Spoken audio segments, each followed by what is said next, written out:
Today's tip on this series on staying energized in this difficult time is around only focusing on what you can control. Now, if you want to search on energize.me's website on our blog section, you will find a detailed blog on this. So if you want a little bit more information on what I mean, then check that blog out. There's an exercise called the Circle of Control.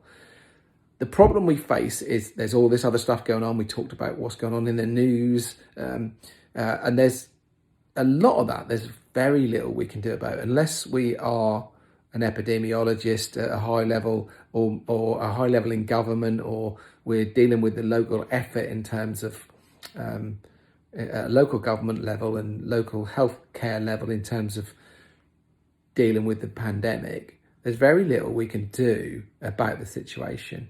So the more we worry about the things we can't control, the more anxious we become. So there's things we can control, there's things we can influence, and there's things we have no control over or influence over. So they're just in our circle of concern. So the thing to do is just to draw those three circles: one big circle, circle of concern; one circle of influence that sits inside that, and then inside that another one called circle of control. If we write down the things that are bothering us, that are worrying us, and we label them, we put them in the right box. So if we're talking about global death rates, we'll definitely put that in circle of concern, but it won't go in circle of influence or circle of control for most of us, because there's very little we can do about that.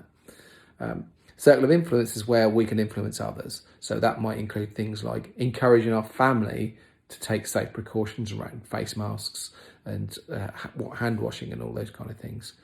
Finally, circle of control is things we can actually do something about. We can control our own movements. We can control what we do. We control our own hand washing, etc.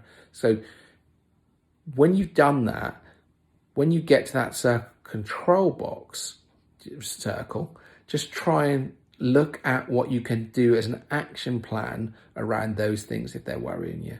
What things fall in that circle can you actually make changes around? Can you change your emphasis on and reduce the risk, reduce the anxiety about them? Because then that will make the things that you can't control less worrying, less troublesome for you.